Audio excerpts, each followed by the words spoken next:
Quando chega a Quaresma, chega também a pergunta, já que é um tempo de jejum e penitência, o que é jejum? Se olharmos lá no Evangelho de São Mateus, a proposta propriamente da vida de conversão é sempre marcada pela oração, o jejum e a penitência. E o jejum aqui recebe um quê bem especial. O que é o jejum? O jejum é privar-se de alguma coisa para poder se dedicar melhor a outras. É isso que é o jejum. Priva-se de algo para poder então se dedicar a outras coisas. Lá no passado, a história dos monges que faziam jejum, às vezes por dias e dias, faziam jejum assim para quê? Para se dedicar naquele tempo melhor à oração, para que não houvesse dispersão no meio deles. Então tinha como elemento principal a disponibilidade de tempo, de vida, de sentimento, seja lá do que for, para algo que é mais importante. E aqui o jejum ele passa realmente por uma privação. A Igreja considera o jejum como sendo a oração do corpo. É interessante, né? A oração do corpo.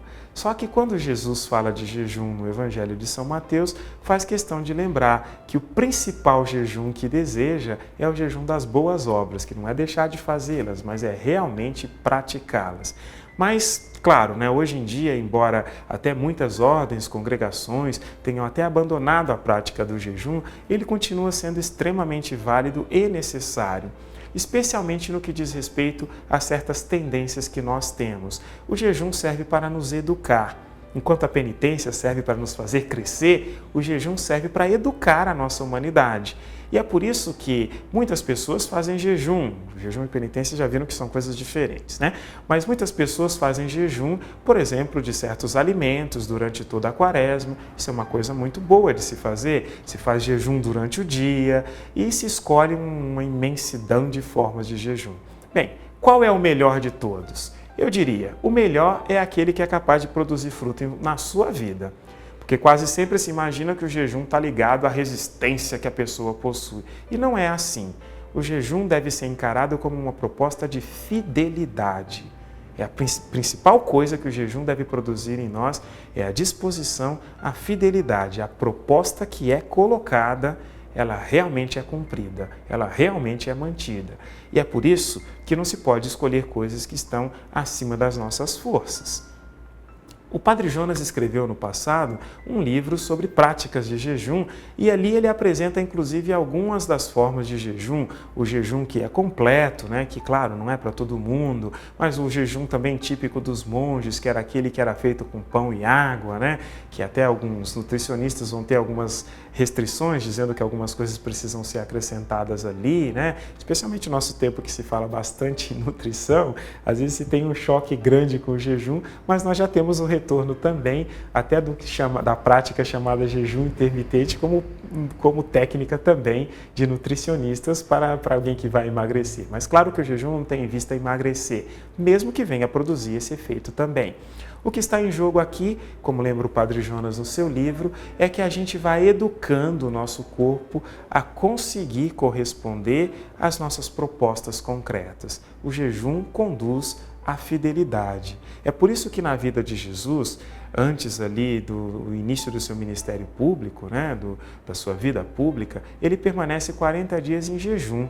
É sinal de alguém que, buscando a intimidade com Deus e se desprendendo das outras coisas, está buscando depois a fidelidade concreta na vida. Muitas são as possibilidades. Alguém pode fazer jejum de algum alimento, pode fazer jejum por algumas horas, pode retirar alguma refeição, pode diminuir ou colocar coisas específicas dentro de uma refeição. Eu não sei o que se encaixa melhor para você. A única coisa que eu digo é que não se pode fazer loucura, porque não adianta tentar fazer coisas que estão acima das nossas forças, porque o jejum é pedagógico, né? Em si ele não tem valor. O que vai ter grande valor é a fidelidade à proposta que se colocou. E é por isso que precisa ter bem claro que precisa ser algo que está ao nosso alcance, porque se a gente propõe o que está além, não se consegue ser fiel, né? Mas tem muitas formas, a retirada de algum alimento, o acréscimo de algum alimento, o acréscimo de algum tipo de prática, ou retirada de algum tipo de prática. Algumas pessoas dizem, o meu jejum é de televisão. Sinto muito, isso é penitência, não é jejum. Jejum tem a ver mesmo com comida, com coisa prática que se faz, né? Ali é uma penitência, é outra coisa, visa um outro tipo de caminho a ser feito. Mas durante a quaresma, nós somos convidados de qualquer jeito a assumir algum tipo de jejum, mostrando bem claro que nós queremos ser fiéis ao Cristo e que não somos escravos de coisa alguma. Parece que aquilo que a gente tira é o que mais a gente sente vontade de comer naquele tempo. Mas também não tem problema, é por isso que não se pode fazer coisas exorbitantes. A gente tira, mantém a fidelidade ali e buscamos de verdade no final poder dizer: olha, Senhor, tudo o que fiz foi por Ti. Não para que isso te agrade, mas para que isso produza frutos em mim e eu seja capaz de ações que agradem o Senhor mais do que aquelas que eu tive até esse momento.